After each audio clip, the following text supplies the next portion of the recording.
नमस्कार, Rajesh sir classes में आपका स्वागत है। साइंस क्लास 9 चैप्टर 14 प्राकृतिक संपदा अभ्यास के प्रश्नोत्तर। इस वीडियो में आपको चैप्टर 14 के सभी 6 प्रश्नों का उत्तर प्राप्त होगा। तो देखिए प्रश्न संख्या 1, जीवन के लिए वायुमंडल क्यों आवश्यक है। उत्तर देखिए, वायुमंडल निम्न कारणों से जीवन के लिए आवश्यक है। पहला, वायुमंडल से महत्वपूर्ण तत्व ऑक्सीजन की प्राप्ति होती है, क्योंकि बिना ऑक्सीजन के जीवन संभव नहीं है। वायुमंडल से महत्वपूर्ण तत्व ऑक्सीजन की प्राप्ति होती है, क्योंकि बिना ऑक्सीजन हम जीवित नहीं रह सकते हैं। देखिए दूसरा, वायुमंडल दिन में पृथ्वी के तापमान को लगभग स्थिर रखता है। वायुमंडल के कारण ही दिन का तापमान लगभग स्थिर रहता है, क्योंकि सूर्य की ऊष्मा को पृथ्वी पर आने की दर को वायुमंडल कम करता है। क्योंकि वायुमंडल में विभिन्न गैसें होती हैं, उस कारण सूर्य की जो ऊष्मा होती है वह धीरे धीरे वायुमंडल में प्रवेश करती है, पृथ्वी पर आती है।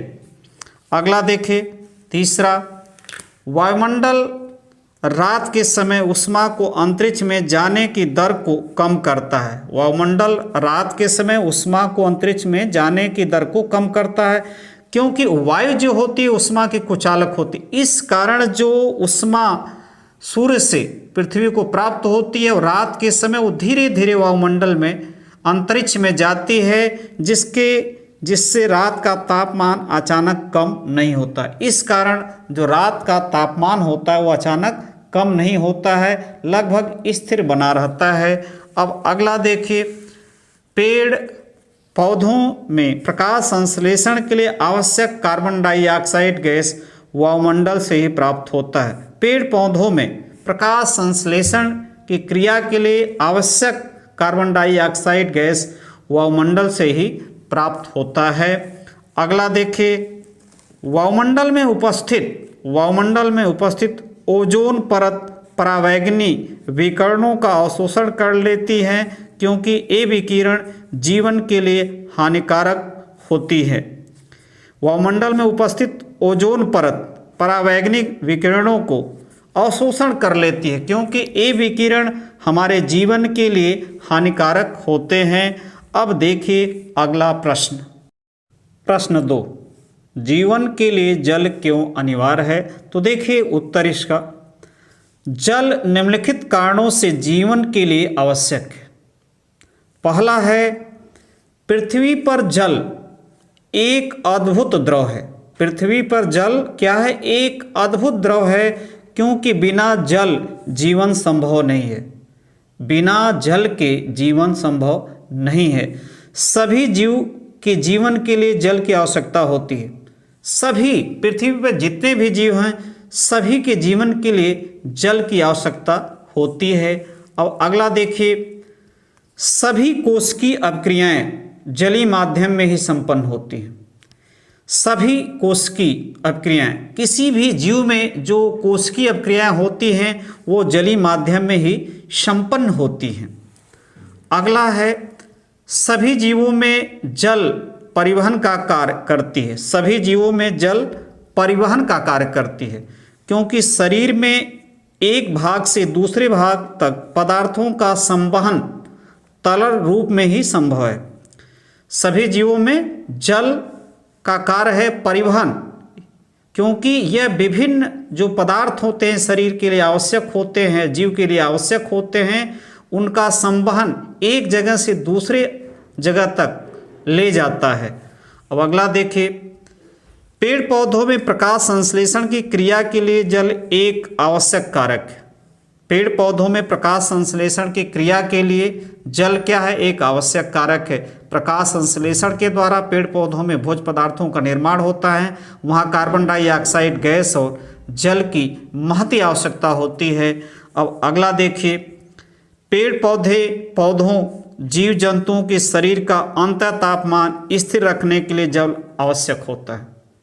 पेड़ पौधों जीव जंतुओं के शरीर का अंतः तापमान नियत रखने के लिए, एक समान रखने के लिए जल आवश्यक होता है, क्योंकि जब गर्मी ऊष्मा अधिक मिलती है शरीर को तो जल उसके स्तर को कम करता है और शरीर के तापमान को स्थिर रखता है।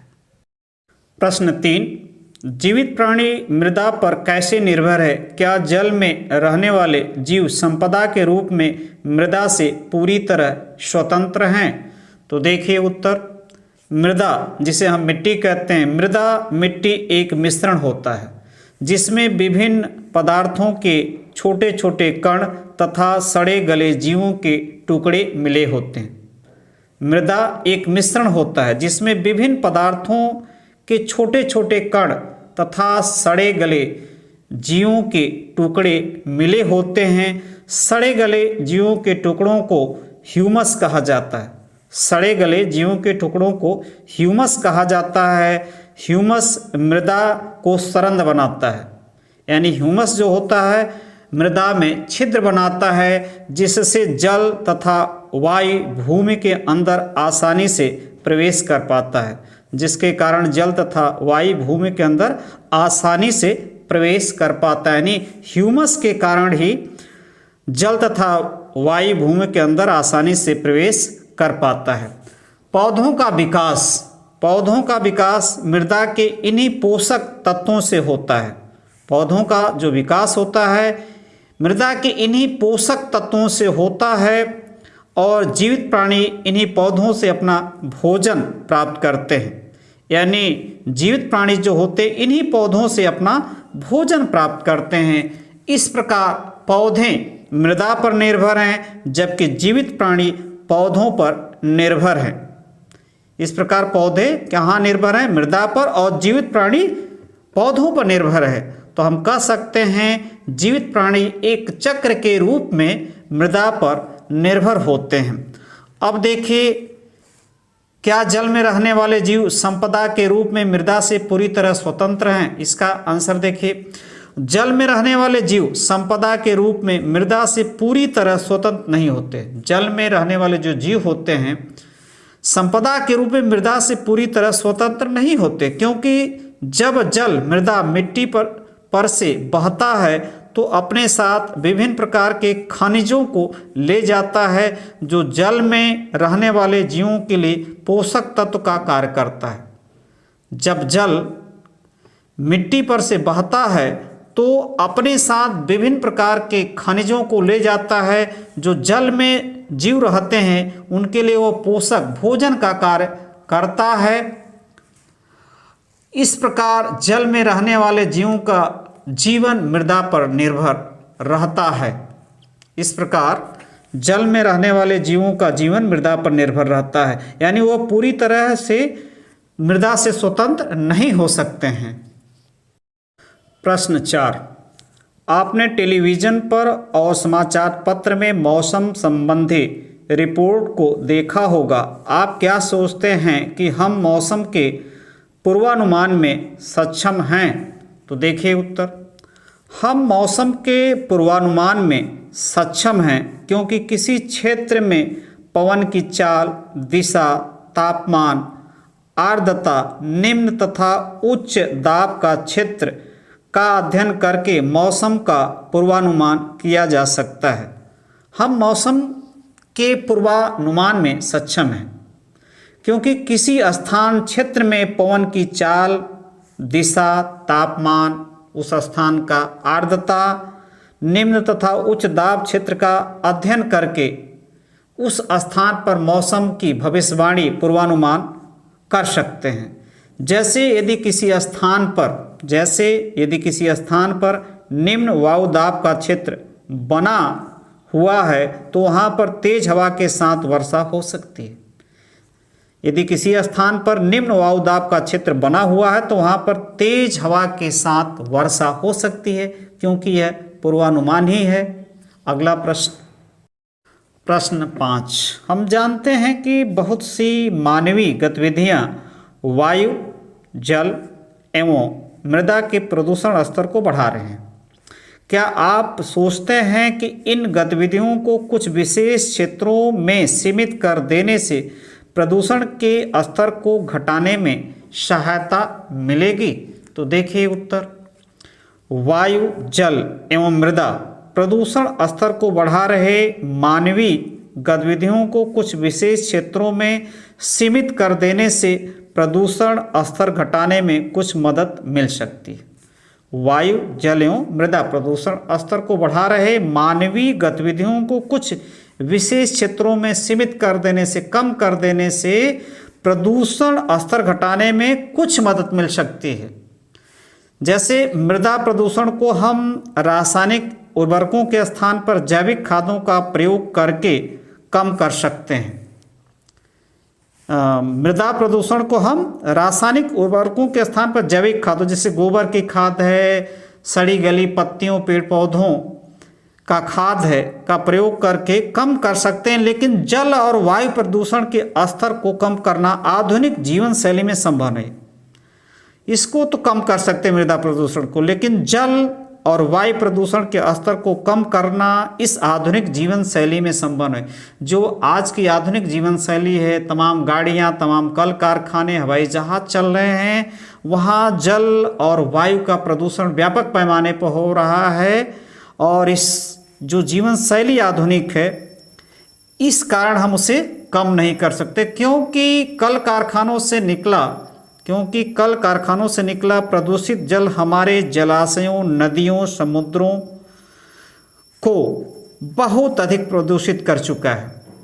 कल कारखानों से निकला प्रदूषित जल हमारे जलाशयों, नदियों, समुद्रों को बहुत अधिक प्रदूषित कर चुका है। इसी प्रकार कार्बन डाइऑक्साइड गैस, मीथेन आदि गैसें वायु को प्रदूषित कर रहा है।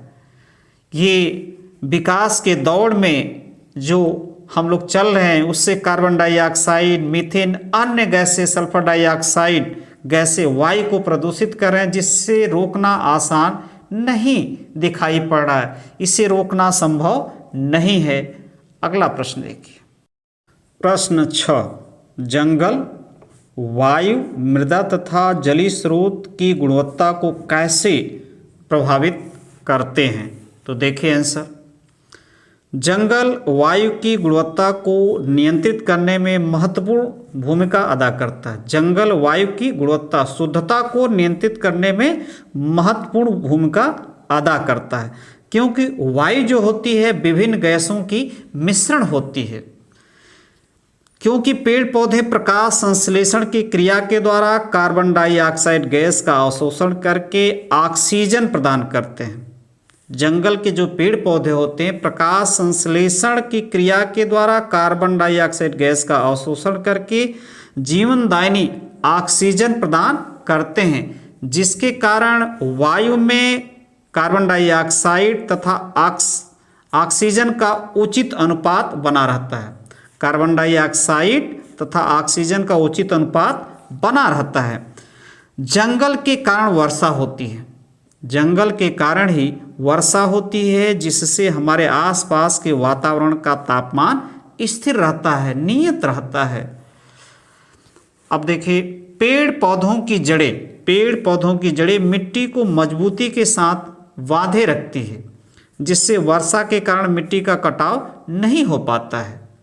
पेड़ पौधों की जो जड़ें होती हैं मिट्टी को मजबूती के साथ जकड़े रहती हैं, जिससे वर्षा यदि तेज हो रही तो मिट्टी का कटाव अपर्दन नहीं हो पाता है। पेड़ पौधों की पत्तियां तथा डालियां सड़ गलकर जैविक खादों का निर्माण करती हैं। पेड़ पौधों की पत्तियां तथा डालियां सड़ गलकर जैविक खादों का निर्माण करते, इस कारण भूमि की उर्वरा शक्ति बढ़ती है, जिससे भूमि की उर्वरा शक्ति क्या है, बढ़ती। इस प्रकार जंगल मृदा की गुणवत्ता को बनाए रखता है। इस प्रकार हम कह सकते हैं जंगल जो होता है मृदा की गुणवत्ता को बनाए रखता है। अब देखिए, जंगल के कारण जल का बहाव धीरे धीरे होता है। जब वर्षा होती है और जंगल चारों तरफ रहते हैं तो जल का जो बहाव होता है वह धीरे धीरे होता है, और इस कारण जल का जो अवशोषण भूमि में अच्छी प्रकार से हो जाता है। भूमि में जल का अवशोषण अच्छी प्रकार से होता है, अर्थात जल का स्तर भूमि में कम गहराई तक होने के कारण पीने तथा सिंचाई के लिए जल आसानी से उपलब्ध हो जाता है। क्योंकि यदि बहाव धीरे धीरे होगा तो भूमि जो मिट्टी होगी वह पानी को सोख लेगी, और जो पानी का स्तर होगा कम गहराई पर होगा, जो सिंचाई तथा पीने के लिए आसानी से उपलब्ध हो जाएगा। इस प्रकार हम कह सकते हैं जंगल वायु, मृदा तथा जलीय स्रोत की गुणवत्ता को अच्छी प्रकार से प्रभावित करता है, जो जीवन के लिए लाभदायक होता है। नमस्कार।